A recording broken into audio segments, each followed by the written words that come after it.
Olá, aquele abraço, amigos e amigas de Itabuna e Ilhéus, que assistem pela TVC, né, a TVI, o programa Alô Cidade Debate. Você que acompanha pela grande rede mundial de computadores, através do tvi.tv.br, em qualquer parte desse planeta. Aquele abraço, obrigado mesmo pelo carinho da audiência. Eu, Ronald Khaled de Rui Correia, estamos aqui hoje para mais um programa, recebendo a visita ilustre, né, do Ricardo Khaled, que é pró-reitor da Universidade Federal do Sul da Bahia, né, doutor e professor, e ele tem também um prêmio emérito, né, pelo CNPq, um pesquisador. A gente vai falar com ele sobre tudo isso aqui, muito mais, mas principalmente sobre o que está ocorrendo na Universidade Federal do Sul da Bahia, com a renúncia do reitor, Almar Monteiro, e o processo de eleição para o novo reitor que está acontecendo ali naquela universidade, debaixo de alguns protestos, críticas do próprio Almar, que renunciou e hoje usa alguns blogs, vai fazer alguns artigos criticando, e a gente quer entender tudo isso, né? Primeiro, porque o Almar abandonou o projeto. Segundo, porque ele critica, né? O que é que ele critica? Então vamos tentar entender, já que o doutor e professor Ricardo estava lá dentro, né, dessa história toda e conhece todo o processo. Um abraço, Ronald. Um abraço, Barbosa. Rui. Bom dia, Barbosa. Bom dia, estamos aqui juntos. Bom dia, Ricardo. Né? Boa noite e boa tarde para quem assiste a reprise desse programa, e também pode assistir pelo youtube.com/TVI Oficial em HD, em qualquer horário, em qualquer dia, pode baixar o programa, né, botar num DVD, onde você quiser. Ricardo, é um prazer tê-lo aqui, né, no programa, e a gente vai dedicar esse primeiro bloco à sua entrevista, né, até para a gente esclarecer melhor essa situação da Universidade Federal do Sul da Bahia, porque entendemos que nos últimos anos, pelo menos para quem já mora aqui há muito tempo, eu acho que foi o equipamento mais importante que a região ganhou nos últimos 30 anos, né, porque eu considero uma universidade federal um ponto importante para o desenvolvimento, né, da região, e ser um divisor de águas, né? Itabuna sempre quis uma universidade pública, veio a UESC pelo Estado, mas a Universidade Federal traz um peso maior, né? Então eu queria que você começasse falando sobre essa saída do Almar, que foi uma renúncia, e eu gostaria de saber primeiro, entender por que essa renúncia dele, o que é que houve lá dentro da instituição. Você tem ideia ele deixou a carta, explicou a vocês qual seria o motivo da renúncia? Bom dia a todos, obrigado pelo convite. De fato, o ex-reitor Almar Monteiro, ele estava reitor pro tempore, numa situação temporária, desde 2013, quando foi criada a lei da universidade, né? E ele, portanto, há 4 anos vinha sendo um reitor indicado pelo Ministério da Educação, né? E, como em todas as universidades, tem um processo de escolha dos seus dirigentes pela comunidade, né? Foi feito isso com os decanatos, que é o equivalente à diretoria de unidades, e chegou o momento, como em todas as universidades, institutos federais, de fazer a eleição para reitor, tá? A minha leitura é que ele não queria a eleição para reitor. Ele queria continuar de alguma forma. Inclusive, na carta que ele explica, ele diz que o processo de escolha do reitorado pela comunidade é um projeto ilegítimo. Então, como ele, palavras dele, ele achava ilegítimo ter esse momento, ele achou por bem renunciar, tá? É um direito dele renunciar, né? Mas não houve protesto, não houve greve, não houve movimento, não houve passeata, não houve nada. Claro, algumas pessoas gostam do trabalho dele, outras pessoas não gostam, outras pessoas gostam de umas coisas, outras de outras, como em qualquer espaço onde tem mais de uma pessoa, né? Há sempre uma saudável discordância, um debate, mas ele está no direito dele de pedir renúncia. Ele esteve aqui com a pró-reitora, né, Ronald, logo no início antes mesmo de acontecer a fundação, a inauguração da instalação provisória da universidade, e apresentou o projeto que, naquela oportunidade, eu achei até interessante em alguns pontos. Por exemplo, os alunos que vêm para a faculdade, para a universidade, eles saem de colégios universitários implantados na região, colégios estaduais já existentes, né, e adaptados para essa função. Então, Isso aí, na minha opinião, é uma maneira de prestigiar o jovem da região, né? E barra um pouco aquela vaga que vai para o cara que vem de Minas, Rio Grande do Sul, como acontece na UESC. E lá dentro da faculdade também tinha um outro projeto diferente, onde o aluno, ele entrando lá no primeiro ano ainda, ele pode optar em mudar, né? Um exemplo, ele queria fazer arte, mas ele viu que ele tem afinidade com a saúde, ele poderia mudar, né? É isso mesmo que acontece? Como está acontecendo isso? Sim, o projeto prevê entradas tanto em colégios universitários, como também nas sedes, tá? Então nós temos aqui, por exemplo, na região de Itabuna, nós temos a sede, que fica em Ferradas, né? E o aluno entra diretamente na sede, como também entra em colégios universitários. Em Bicaraí, Coaraci, Ilhéus e na própria Itabuna. Em Porto Seguro, tem a entrada na sede. Através do Enem, né? Tudo através do Enem. E no Colégio Universitário em Cabralha e no Colégio Universitário em Porto Seguro. E a outra sede nossa, que fica em Teixeira de Freitas, tem entrada em Teixeira de Freitas mesmo, e tem entrada em Itamaraju. Então, você tem colégios universitários, onde ele faz o primeiro ano, e também nas sedes onde faz o primeiro ano, né? Então, o primeiro ano é praticamente idêntico para qualquer aluno. E ele tem a opção de continuar no curso que ele entrou no primeiro ano ou de mudar, fazer escolhas, tá? Então, nesse ponto de vista, eu acho interessante porque muitos jovens não têm certeza do que querem fazer. Então, eles, conhecendo um pouco como é uma universidade, como funciona, ele tendo acesso a vários professores de diferentes formações, ele pode melhor definir a sua carreira, né? Então, pelo que eu estou vendo aí, você concorda com esse projeto dele, né? Quem discorda? Porque ele disse que a maioria que está lá quer acabar esse projeto dele. O que é que realmente existe de verdade? Barbosa, pongando na sua pergunta aqui, eu gostaria que um outro programa a gente debatesse aqui sobre o modelo da universidade. É um prazer tê-lo aqui, Ricardo. O Ricardo é meu primo, com muito orgulho. Então a gente queria uma hora dessa aí para a gente fazer um programa para discutir, para debater, porque a universidade chegou aqui em Itabuna e encantou todo mundo, né? Não teve uma crítica. Então eu acho que eu me senti assim, meio único em criticar esse fatiamento da universidade, que perde a escala, essa coisa toda. Mas isso não vai...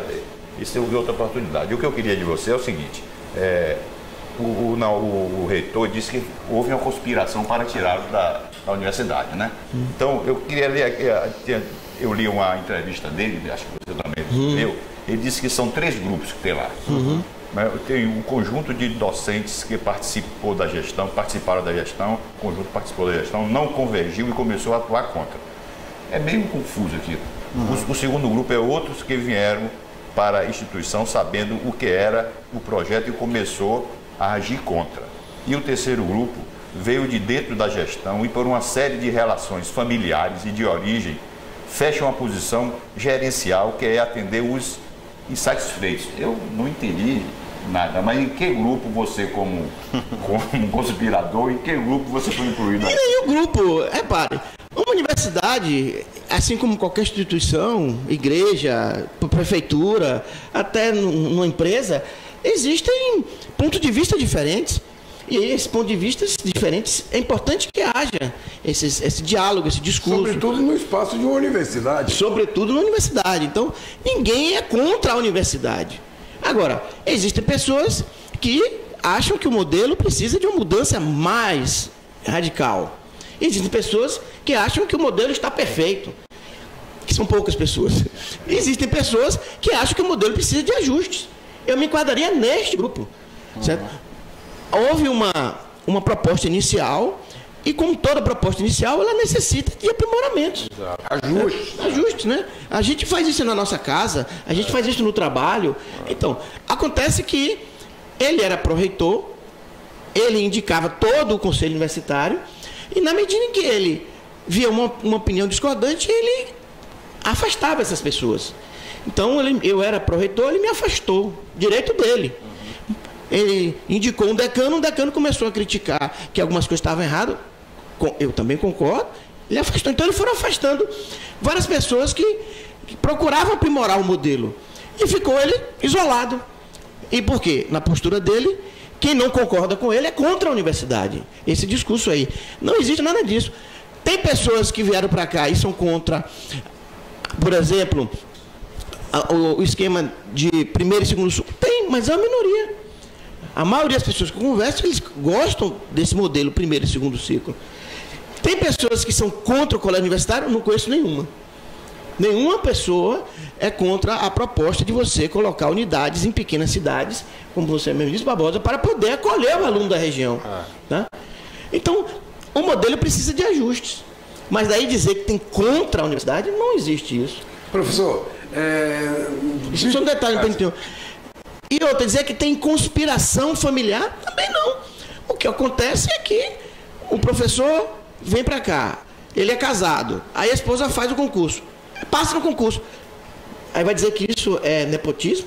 Os dois fizeram concurso público. E tem gente que apoia na UMAR, que foi nesse estádio, tem gente que não. Então, não existe. O que existe são pessoas que fizeram concurso público, que por acaso são familiares. É como nós dois, né, primo? Se você fizesse o concurso na universidade, passasse no concurso, a partir daí existe o quê? Um conluio familiar para tomar a universidade? A não ser que alguém provasse que o concurso foi fraudulento. Exatamente. Então, existe pessoas, tem vários casais na universidade, né, que um entrou primeiro, o outro veio para o concurso, ou ambos fizeram o concurso simultaneamente e passaram. Tem um casal que os dois são bem preparados, os dois são doutores, os dois fizeram o concurso e passaram. Aí vai dizer que isso é o quê? É um conluio familiar para poder tomar a universidade? Aí teria que provar. Então não tem nenhum sentido. O que acontece é que ele não quis concorrer à eleição. E aí deu algumas entrevistas, no meu entender, infelizes. Professor, você não acha que, por exemplo, é normal ele efetivamente é uma pessoa que tem uma visibilidade à esquerda e a atuação dele na UFMA deu uma visibilidade a ele, não só na Bahia, mas no plano nacional. Ele é muito querido do povo das esquerdas. Esse plano, a ideia de indicação a ele para um projeto tão inovador como a UFMA, a nossa universidade aqui, quando as coisas não caminham dentro do projeto hegemônico do grupo dele, e ele renuncia e lança aquela carta, ele não estaria aí se assimilando ou usando a mesma atitude de Jânio, quer dizer, renunciando para voltar numa eleição mais forte? Talvez isso não tenha dado certo. Vou botar no braço dos alunos, né? Dos alunos. Não sei, professor, eu não sei, Rui, se ele pensou em Jânio quando tomou essa atitude. O fato é que... Porque a carta, a renúncia dele, fala em picuinha, em grupo, que eu acho menor para um reitor com um projeto desse, né? Sair para uma tangente. Aí me deu a impressão de que ele se renunciaria aí, como o grupo dele estava instalado na universidade, ele seria chamado a voltar agora no processo direto, já que ele foi nomeado pró-reitor, né? Pro tempore, não é isso? Rui, aí só para... Porque eu peguei só para dar uma pimentadazinha. Pegar o gancho, esse caráter stalinista dele, né? Quem é contra ele, né? Se ele fosse Stalin, mandava matar, mandava pro gulag. É centralismo, né? Olha, acho que são grupos que não têm consciência sobre a necessidade de união das esquerdas. Veja bem, no Brasil são movimentos reacionários, uma certa direita se encontra com uma certa esquerda. Veja bem, ele está dizendo, eu sei que o primo tem uma leve tendência à esquerda, assim como você. Então, eles são chamados aqui de reacionários. Imagine eu que me conceituo na faixa dos conservadores, eu seria um nazista no cargo. Eu concordo com vocês que há uma certa distorção aí, o fato de que a pessoa que discorda ser do contra. Nós discordamos em muitos aspectos, né, primo? E nem por isso saímos por aí, um dizendo que o outro... Não perdemos o respeito pelo outro, né? Pelo contrário. O que eu vou me basear para responder a você, Rui, é o que está escrito na carta. Na carta, o ex-reitor Naumar Monteiro disse que a eleição é legítima. Ele acha esse processo de escolha de reitor ilegítimo. Ora, ele não quer concorrer à eleição, ele achou por bem pedir renúncia. Se ele pensou que ia ter um movimento do eu fico, ou que o Ministério da Educação ia fazer intervenção, ia trazer ele para cá, não sei. Isso aí é especulação. Agora, que ele declarou por escrito que achava que o processo de escolha de dirigentes, de escolha de reitorado, que acontece em todas as universidades, em todos os institutos federais, ilegítimo. E é um processo mais democrático, né? Ele é um processo normal. Depois de 4 anos, é normal que haja um processo em qual a comunidade. O que não seria procure... mais aceitável seria uma indicação de novo, né, dele.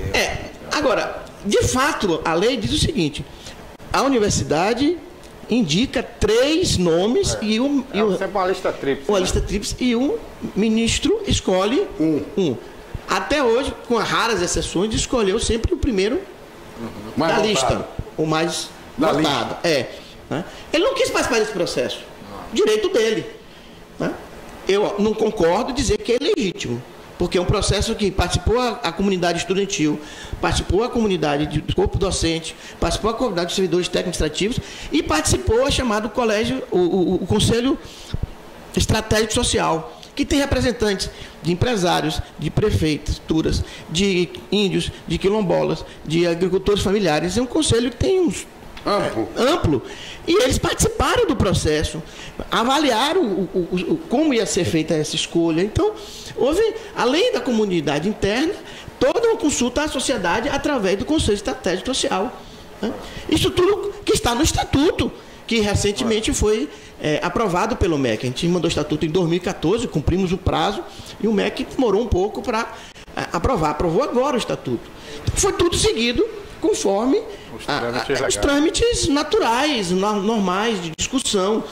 Alguns dizem que não houve tempo para discussão. O primeiro momento que foi pensado em fazer a eleição para reitor, essa eleição ia ocorrer em janeiro. E de lá para cá, por um detalhezinho ou outro, foram postergando a eleição. Então, de fato, o processo eleitoral já está disparado desde janeiro de 2000 desse ano. Eu vou ousar aqui a emitir a minha opinião, Ronald Rui, diante do que eu vejo aqui do exposto, do que eu vi. Eu estava presente em uma reunião quando o governador Rui Costa foi visitar a UFSBA, né? É um nome até complicado, Universidade Federal do Sul da Bahia. O FSB. O FSB. E lá naquela oportunidade elogiou muito esse projeto, né, do Naumar, e prometeu chamar até, inclusive, o secretário de Cultura para uma reunião mais ampla para expandir isso por toda a Bahia. Eu acho que naquele momento, né, e dava para ver na expressão e na emoção do Naumar, ele foi picado pela mosca azul, como você fala, né? E ali ele vislumbrou uma possibilidade dele expandir isso ao Brasil inteiro, até porque naquela oportunidade o PT ainda era comandante do país, né? E ele se viu de repente até num cargo maior, superior, e a coisa não foi bem pelo lado que ele queria, lá em Brasília, né? Não deu certo e foi esfriando essa ideia, e ele se viu, assim, numa situação onde ele não ganharia uma eleição, poderia não ganhar, e ficaria numa situação delicada. Então ele forçou uma barra aí para ver se alguém vem lá de cima e fala assim: não, vamos botar o Naumar aí porque ele é o dono da ideia e ele vai levar isso adiante e tal. Mas eu acho que isso é bobagem, né? E se for isso... Eu acho também, Barbosa, eu queria que o Ricardo falasse sobre isso, houve uma inadequação de Naumar com a nova realidade econômica, não é verdade?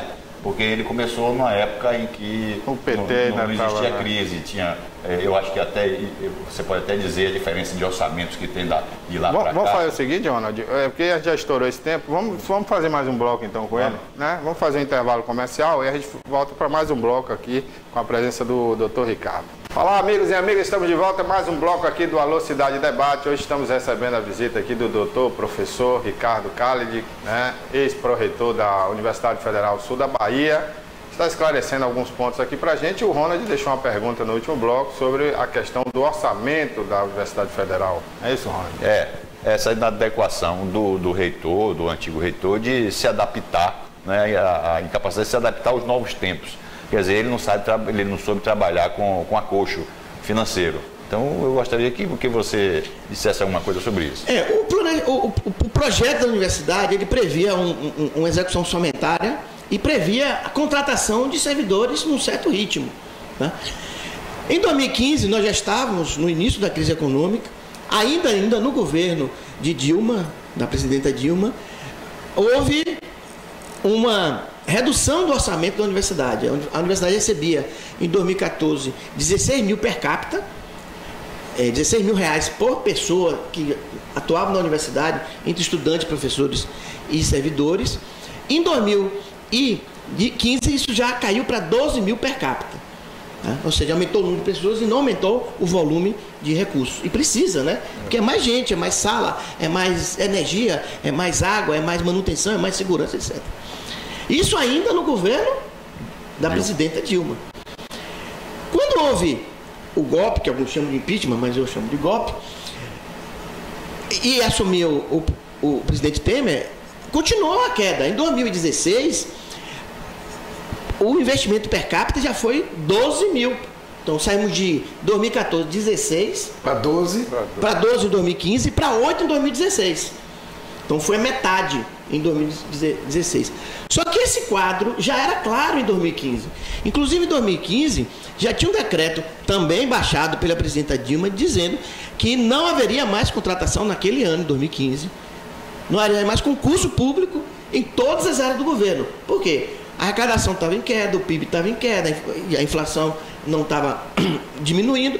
Então, ainda na gestão da presidenta Dilma, ainda o ex-reitor Naumar como reitor, havia uma clara crise instalada. Nós tínhamos no nosso projeto de universidade, a cada ano, tem em média 150 concursos para professores e 150 para servidores técnicos. Isso aconteceu em 2015, 2014, em 2015 isso já não aconteceu. Certo? Em 2015 nós tivemos só 40 vagas para docentes. Então de 150 para 40. Em 2016 não teve concurso para docentes, só teve concurso para servidores. Né? Em 2017 tem agora 57 concursos para docentes. Devia ter 150 para chegar até os 600 servidores e 650 docentes, que é a previsão. Então, nós estamos hoje com menos de 200 docentes e menos de 200 servidores, quando deveríamos estar com mais de 400 servidores e 400 docentes pelo projeto original. Ele disse aqui numa entrevista a nós, num programa anterior, que a previsão em 2020 é a universidade estar com um quadro de docentes de 600 professores e 20 mil alunos quando já tivesse integrado o projeto. É verdade isso? No projeto está assim. E o projeto, ele tem um planejamento dessa natureza. E os números são compatíveis. Agora, concordo com você, Ronald, quando você diz que, uma vez que instalada a crise, você tem que adaptar. Tá? Você não pode mais continuar com o mesmo nível de investimento sem recurso. E nessa projeção que você veio fazendo aí, né, de queda, 2017 já deve estar menos da metade por per capita, né?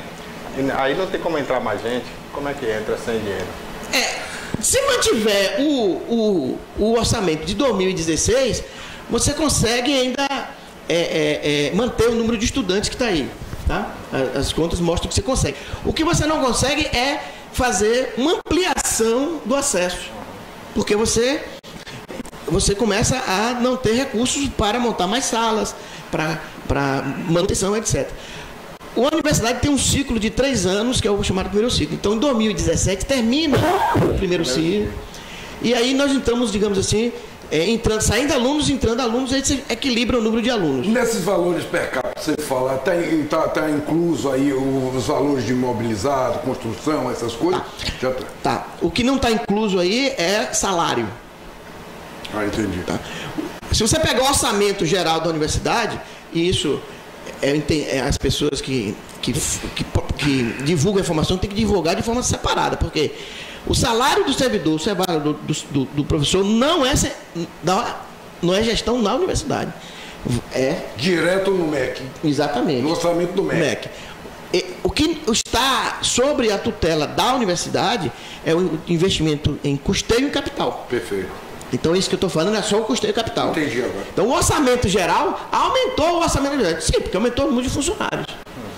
Mas o que era equivalente de custeio e investimento para suportar o aumento de servidores, para suportar o aumento de estudantes, não houve decaimento.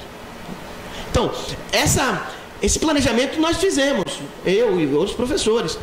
Só que na medida que o ex-reitor não quis enxergar isso, e aí que ele vem a crítica dele dizendo que quem enxerga essa crise é contra o projeto. Ao contrário, nós somos completamente a favor do projeto. somos completamente a favor da universidade, e porque nós queremos ela forte, ela vibrante, é que nós temos que entender que esse momento é um momento de crise no Brasil, aliás, no mundo de maneira geral, e temos que fazer as adaptações, fazer os ajustes necessários. Professor, nesse quadro aí, por exemplo, havia essa expectativa para 2020, né, a universidade está em plena carga. Agora, efetivamente, o que você diz, o golpe, houve uma recessão profunda, segundo algum economista, foi a pior recessão depois de 29 no Brasil. Então, você acha que essa consolidação vai perder o quê? Vai levar mais 10 anos, quer dizer, 2030 seria um projeto de consolidação da universidade? Isso não depende só... Não depende de recursos, né? Mas não depende só de nós, da universidade. Como você falou, depende de recursos externos, né? E, então, você tem que retomar os investimentos, retomar a contratação conforme o projeto original. E aí, digamos, se nós estamos... 2015, 16, 17 e 18, que já tem um decreto do Ministério do Planejamento, conjuntamente com o Ministério da Educação, dizendo que a UFSB, em 2018, não receberá vaga nenhuma. Então, nós não vamos ter direito a fazer nenhum concurso novo em 2018. Então, são 4 anos, né? 2015, 16, 17, 18, em que você não conseguiu executar o planejamento. Entendi. Então, se a gente retomar aos investimentos e ao planejamento em 2014, então nós estamos falando em 4 anos para frente. Então, em vez de ter a universidade funcionando, como você falou, a plena carga em 2020, nós iríamos para 2024. Mas o projeto da universidade continua, nós continuamos com as metas de colocar mais colégios universitários, de colocar os cursos profissionalizantes. Acontece que tem que ter recursos, tem que ter professor, tem que ter laboratórios. Isso tudo vai levar mais tempo. Perfeito. Certo. Não, o problema é o seguinte, mesmo, quando nós soubemos que íamos ter uma universidade, foi um alvoroço tão grande que o mercado imobiliário chegou a dar um salto extraordinário aqui em Itabuna. Né? Em nome do aporte que ia ter, né? Quantos mil alunos, quantos mil professores, quantos mil funcionários e tal. Aí depois veio aquele arranjo, que eu acho que foi um arranjo, com o nome de um novo modelo, né? A política queria levar a universidade para Porto Seguro, fizeram um acordo aí e fatiaram a universidade. E hoje, para mim, assim, é uma grande decepção saber que nós não vamos ficar com quase nada da universidade. Isso dizem que isso é uma atitude barrista, mas eu acho que a nossa função, a função do cidadão, do munícipe, é lutar pelo seu município. Aí é a lei da oferta e da procura, cada um luta pelo seu. No fim, a gente chega a um acordo que todo mundo sai ganhando. Então, enfim, o Parque Tecnológico que ia ser em Itabuna, que era uma grande estrutura, foi para Ilhéus, né? O que é que nós vamos ficar? Itabuna, no território de Itabuna, no perímetro urbano de Itabuna, o que é que nós vamos ter na universidade? Da Universidade Federal do Sul da Bahia. Ele fala fisicamente. Fisicamente. Bom, fisicamente o que está planejado é construir a reitoria e os prédios administrativos em Itabuna, ali no anel viário, entre um cemitério que tem e um loteamento. Aquela área ali é uma área que foi definida pelo governo, pelo município, como área de utilidade pública para futuro desapropriação. Né? Então ali será a reitoria. A reitoria e os prédios administrativos, né? Agora, Ronald, eu discordo de você, né? Eu acho que, para mim, tanto faz estar em Itabuna ou Ilhéus. Não, mas a minha região toda se beneficia. Mas eu entendo o que o Ronald quer dizer, doutor Ricardo. Eu até peço para interromper aqui, porque eu, por exemplo, tenho uma admiração muito grande por o ex-diretor da CEPLAC, que até já participou. Não, já participou aqui do programa, o menino Juvenal Mainardi, né, que é uma figura extremamente inteligente, culta. Mas ele foi na onda do seguinte: ele quis mostrar serviço perante a CEPLAC, para aproveitar um equipamento que eles não sabem como. A CEPLAC está abandonada, a CEPLAC está falida, acabou a CEPLAC. E ele queria justificar e fazer disso um troféu. Ó, eu consegui aproveitar uma parte daquela área inapta da CEPLAC. E por outro lado vem como o Rui fala, né? O Rui Machado, os cururus, o pessoal do PCdoB, eu não tenho nada contra o partido, mas infelizmente são eminências pardas que fazem isso. Ou seja, enquanto outros lutaram, eu, por exemplo, eu não tenho muita simpatia por Geraldo Simões. Eu acho que ele, como liderança, foi um zero à esquerda para a nossa região, por isso se acabou na política. Mas eu tenho que reconhecer que ele tinha uma visão melhor da Universidade Federal. Ele queria colocar a Universidade Federal ali próximo a Itajuí, entre o posto policial ali e a entrada de Itabuna. Eu acho que ali seria o melhor local, até para dar uma visibilidade, porque é o seguinte, doutor, quando alguém mora em outro estado e quer se mudar para aquela cidade, ele fala assim, o que é que tem naquela cidade? Ah, lá tem uma reitoria da faculdade. Sim, mas e a faculdade? Fica onde? Ela fica em Ilhéus. Então, Ilhéus ganha em números e dados. Nada contra Ilhéus. Eu quero que Ilhéus tenha 10. Só um detalhezinho. Itabuna perdeu, assim como foi esses supermercados que estão aqui e posto de gasolina, que hoje levam mais renda. Mas aí você tem que me perdoar, Ricardo. Só, eu quero dizer o seguinte. Isso é erro de gestão, entendeu? É gestão. Porque, veja bem, a gente tem que colocar. Não é culpa da faculdade, mas não. A gente tem que colocar as coisas no seu lugar. Veja bem.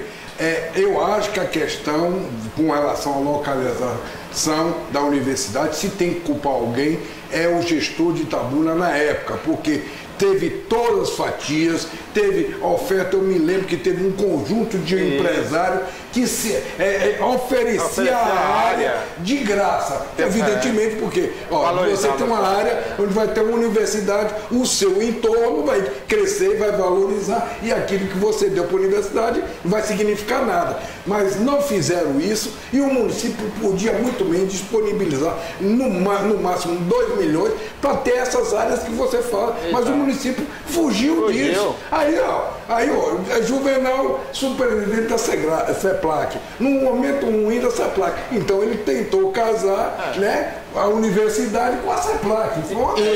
Embora eu tenha um pensamento macro de que nós temos que ter uma região metropolitana, que Ilhéus e Itabuna tem que ser irmãs, que tem que ser cidades unidas, como hoje, por exemplo, resguardadas as proporções, você está ali, Camaçari, Salvador. Mas vamos ver o que Mas economicamente isso tem um peso lá na frente muito grande. Eu não sei se não é melhor para Itabuna, inclusive, porque a universidade está muito mais próxima de Itabuna. Para você ter ideia, a parte da CEPLAC é vizinho à Nova Califórnia. Daqui a pouco aquilo ali é Itabuna.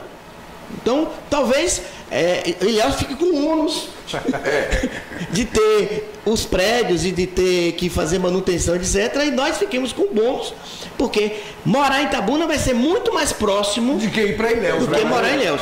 Agora, concordando com o Rui, a universidade fez esforços para montar em Itabuna. E eu estava presente nesse processo, eu trabalhava com o ex-reitor. Então, para não dizer que eu sou contra o reitor, eu estou dizendo que ele fez o que era correto. Nós tentamos colocar em Itabuna, só que não houve alocação de espaço. E a universidade só podia investir em prédios num terreno próprio. A gente não pode pegar um terreno alugado e colocar recursos. Ou seja, os recursos que foram alocados em 2014 e 2015 para investimento de construção, se não fosse em um terreno próprio, voltariam para a União. E nós não teríamos os prédios que estão em construção. Então, acertadamente, o ex-reitor Naumar Monteiro encontrou uma solução, porque o dinheiro estava disponível. E o terreno dele é do governo federal. E não tinha um terreno, então... Eu não culpo. Olha, independente de quem tem a culpa ou não nessa história, é um fracasso para a cidade.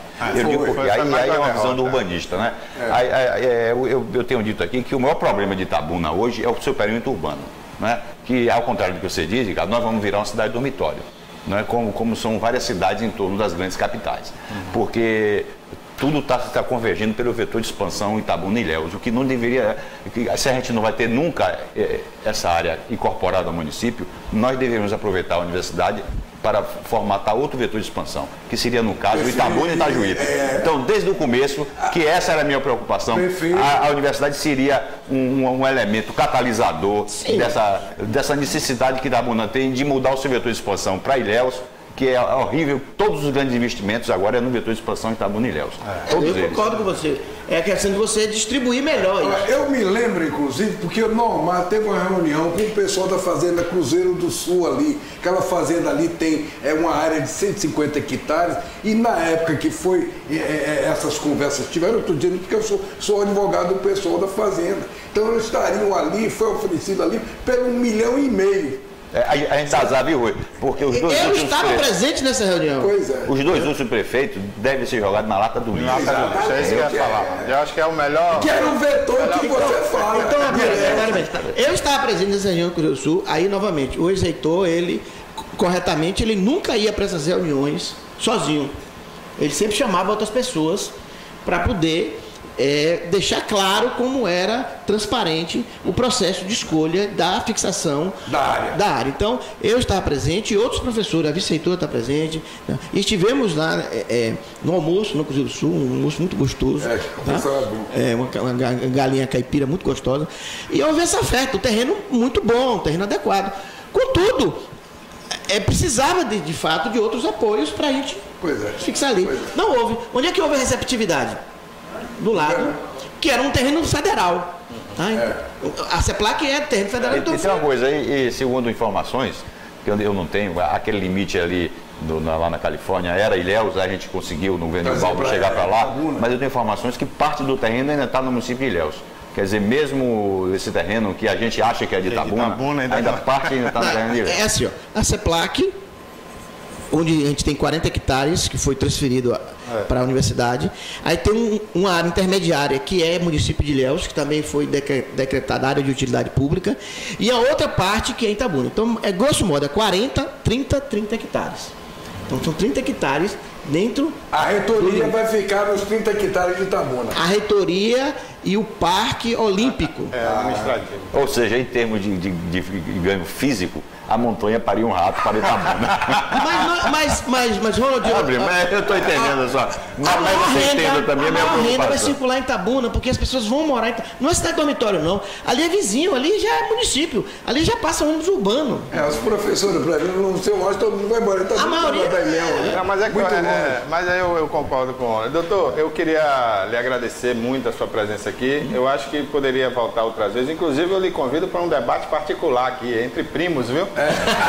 Porque eu já vi o seguinte, que enquanto ele acha que foi golpe, esse aqui acha que não foi o golpe da Dilma. A gente vai fazer aqui um debate entre Ronald e... Não, mas a gente vai ensinar o reitor e a gente pode debater numa boa, né?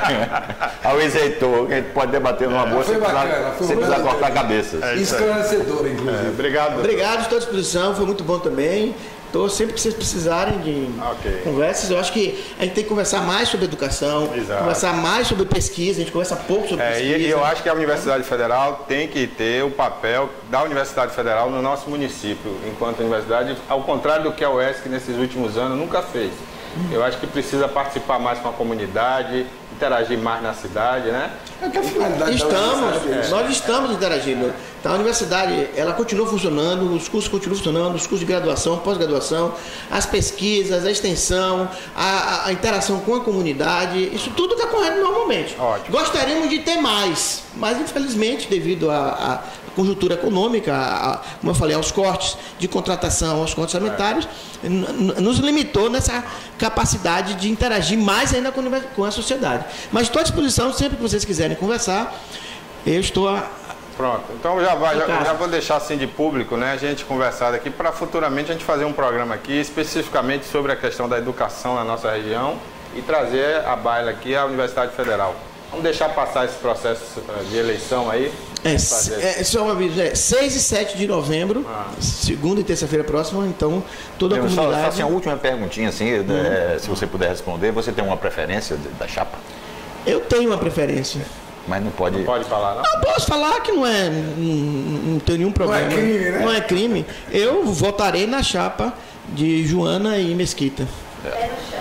Pé no chão, chapa pé no chão. Tá bom. Obrigado, doutor Ricardo. Foi um prazer tê-lo aqui, viu? A gente vai para o intervalo comercial, voltamos já já. Obrigado pelo carinho da audiência, você que está viajando, né? Está em outra cidade, foi aproveitar esse feriado, enforcou a sexta-feira. Pode enforcar não, hein? somente você que é funcionário público, mas se enforcou e está assistindo a gente, obrigado pelo carinho da audiência. Bom, vamos falar agora sobre política nacional. O governador do Rio de Janeiro, Pezão, diz que vai processar o ministro da Justiça. Eu, particularmente, Ronald, acho que o ministro falou até pouco. O que ele falou é tudo que está acontecendo no Rio de Janeiro. Eu não vejo aqueles assassinatos aos policiais, e principalmente aquele comandante, como um assalto comum. Eu acho que tem uma orquestração do crime no Rio de Janeiro para esvaziar o que resta da boa polícia militar, na minha opinião. Eu não acho, né, que aquilo é um assalto que toda hora está acontecendo e coincidentemente é um policial. O ministro teve vamos dizer, um surto de sinceridade. Todo mundo sabe daquilo há muito tempo. Né? Que a polícia do Rio é uma polícia engajada com o crime. Né? E aquilo ali é verdade. 10 milhões de faturamento em TV a cabo, em gás, e só quem vende isso são as milícias, né? É porque as milícias tomaram o lugar das gangues, né? Dos traficantes e tal. Eles são mais fortes, eles têm esse vínculo com a polícia. Dominam, Então, eles ficaram mais fortes do que o crime comum, né? Então, estão suplantando. Inclusive, eu conheço uma pessoa que mora no Rio de Janeiro, em um bairro popular, e tentou botar lá uma revenda de gás e foi ameaçado de morte. Lá só quem pode trabalhar com gás, TV a cabo clandestina, TV a cabo pirata, que tentaram até trazer para ele os outros dias aí. São as milícias, né? São policiais, é bom que se diga, né, Rui? Explicar, porque tem gente que fala milícia e não sabe o que é milícia. E, na verdade, como diz o Ronald, um surto de sinceridade do ministro. O ministro tem informações, né? Serviço de inteligência, Polícia Federal, o Serviço Secreto das Forças Armadas já detectaram exatamente que todos os batalhões, na nível de hierarquia, capitães, tenente para cima, estão tomados pelo crime. Mas o crime não está só nos batalhões, né? Na polícia propriamente dita, ela já transplantou, hoje já domina o parlamento estadual. Então, deputados estão acusando, por exemplo, ele diz que tem informações que há deputados que comandam o crime na Rocinha. Então, é esse povo de milícia. Então, essa interpelação é muito mais para jogar para a torcida, né? E você vê uma coisa que é o consequencialismo, né? Às vezes as pessoas fazem uma lei com uma boa vontade, com idealismo, mas veja, você tirar o dinheiro da política, tirar o empresário da política, dá nisso. Quem é que tem dinheiro agora e quem tem interesse? É o tráfico. Então nós vamos ter parte dos nossos políticos na próxima eleição eleitos, com dinheiro do tráfico. Aqui só um parênteses, o Carnaval do Rio de Janeiro, por muito tempo, e o futebol, por muito tempo, foi bancado pela contravenção do jogo do bicho, do tráfico, né? A Liga, né? E a Rede Globo, que incentivava porque precisava do conteúdo do produto para vender. Infelizmente o Brasil é dessa forma. Agora, um detalhe, eu acho que o crime está muito organizado no Brasil inteiro. E ontem eu ouvi uma entrevista do Ciro, que você fala tanto do Ciro, né? E realmente foi uma entrevista muito lúcida dele, muito bacana, eu achei.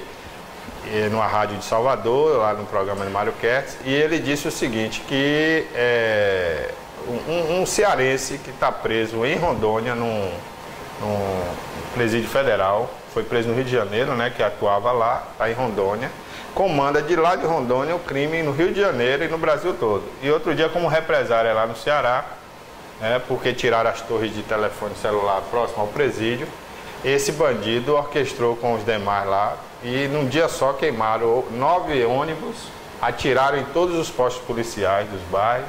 Então o crime está, de certa forma, mais organizado do que a própria política brasileira, né? E isso realmente isso já vem, isso não acontece de uma hora para outra. Quase todas as câmaras do Brasil têm um representante do jogo do bicho. E aqui o jogo do bicho passou a ser agora já uma instituição religiosa em comparação com essas instituições do crime organizado, né? Exatamente. O jogo do bicho já passou a ser alguma coisa mais aceitável. Né? A contravenção oficializada. Agora você imagina onde nós vamos parar. Agora, Rui, você como advogado, o Ciro ontem afirmou aquela frase que foi dita por ele, né?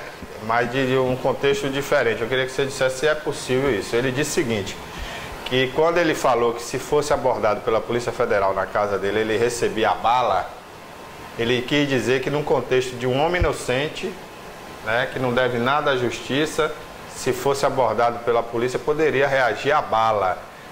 Isso é constitucional realmente? Ou isso é defesa? O poder de polícia não fala mais alto do que a inocência? Eu acho que é um equívoco dele, porque na verdade é o seguinte, primeiro a polícia não vai na casa dele sem estar munida de uma ordem judicial, porque o lar, segundo a Constituição, é inviolável, exceto se tiver uma ordem judicial que ali está com uma busca e apreensão, ou ali está ocorrendo um crime, né? Aí você pode violar o lar.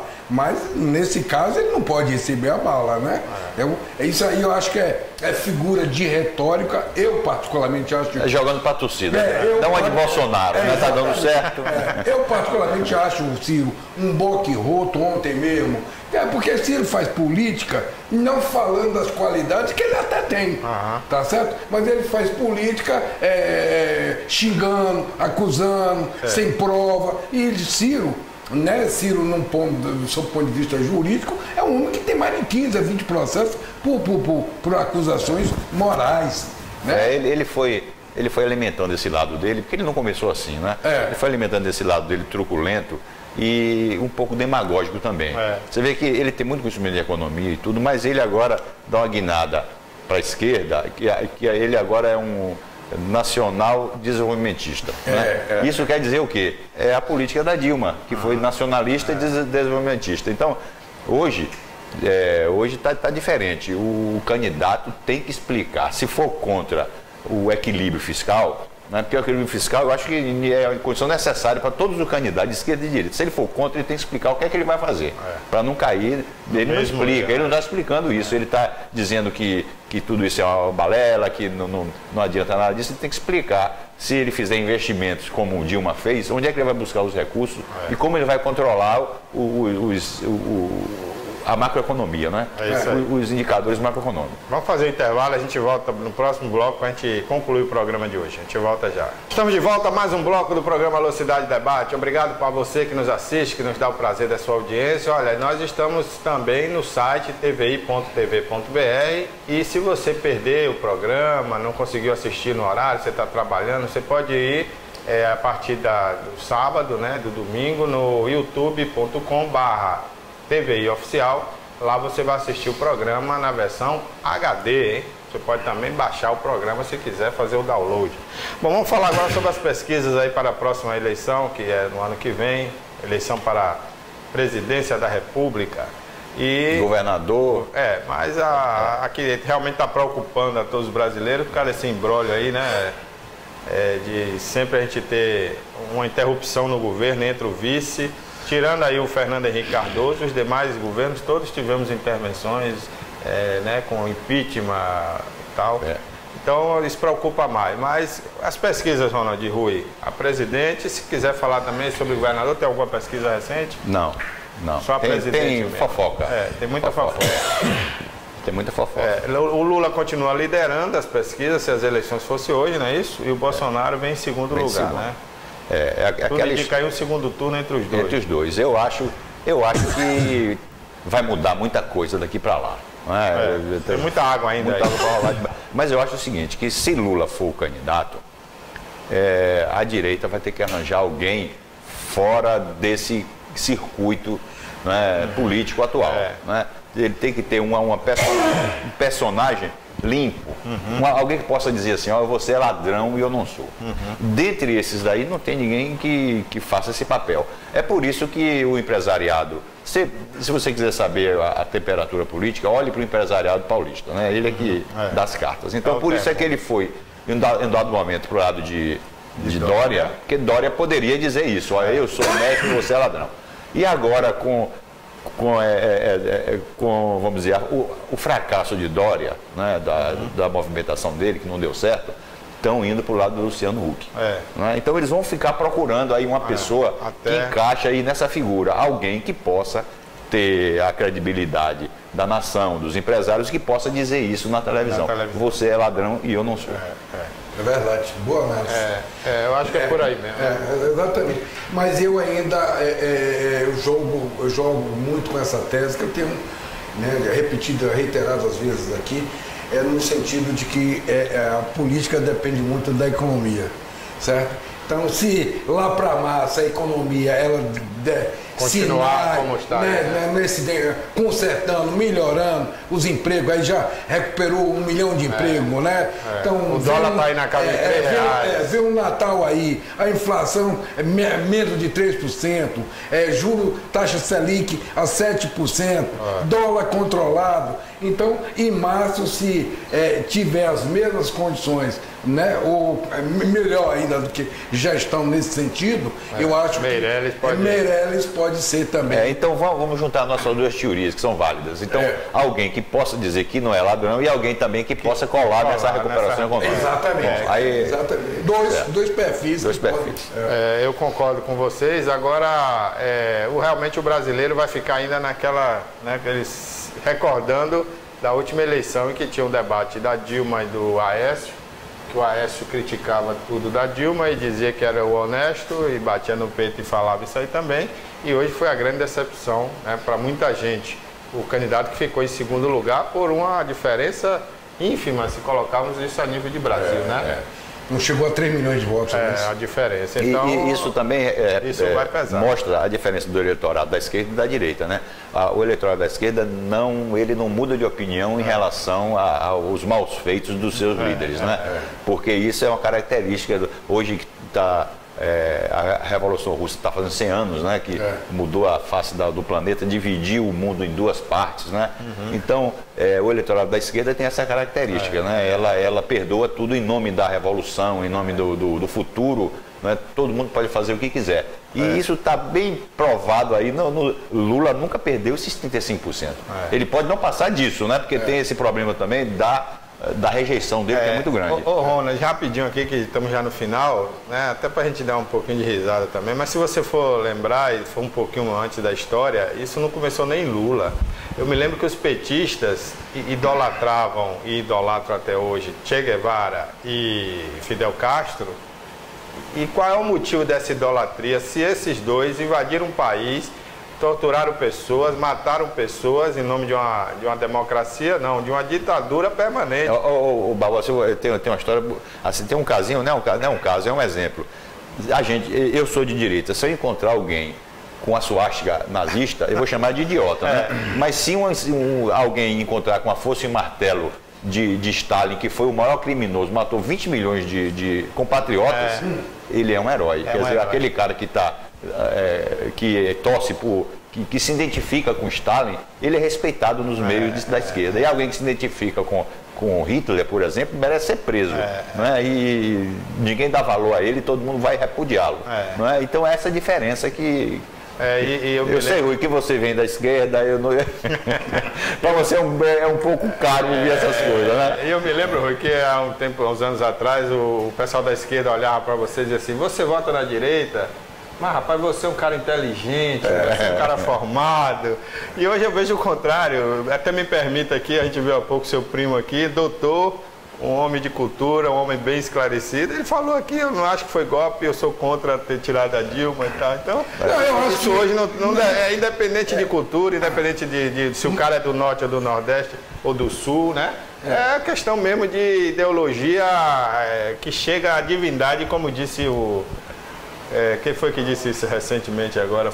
Palocci. Foi Palocci, mas eu acho que nesse caso aí de Ricardo, embora ele tenha usado também essa retórica, de que isso é um golpe, na prática, na verdade, eu acho que, por exemplo, Collor, né? Por que golpe? Porque é um somatório das elites, né, chegaram ao consenso que naquele momento, por uma Elba, tinha que tirar ele. E ele foi tirado pela conjunção de forças. Não se falou de golpe, até porque o PT foi um dos que lideraram esse processo. Quem liderou. Tá certo? Mas na prática é uma decisão do colegiado, das elites, como foi com Dilma. Mas tudo dentro de uma... Se a Dilma tivesse indo bem na economia, ninguém ia tirar a Dilma. Se ela tivesse o poder de articulação, ninguém ia tirar. Porque os pecados dela realmente, comparado hoje, à luz por exemplo, do direito, eu falando aqui alguém que torceu contra, mas não tinha os mesmos elementos que tem hoje para tirar por exemplo, o Temer. Se você comparar Dilma e Temer, Dilma é inocente. Uma pedaladazinha de cola foi uma elbazinha. Mas faltou em Dilma o potencial político dela de negociar então, com a nesse Câmara. sentido, o PT, né, que lá atrás deu E a pressão nacional em função da crise. O problema foi a crise também, como foi com o Collor, né? O Collor mexeu na poupança de todo mundo. E aquilo ali foi o sinal, né? E os anões tiraram ele lá. Bom, gente, por hoje é só. Um abraço, Ronald, um abraço, Rui. Bom feriado a todos, né? E até a próxima você que já está assistindo. Foi movimentado o programa foi hoje. movimentado. Durante a semana, você que já está assistindo aí as nossas reprises, obrigado pelo carinho da audiência. Semana que vem a gente está de volta. Até lá.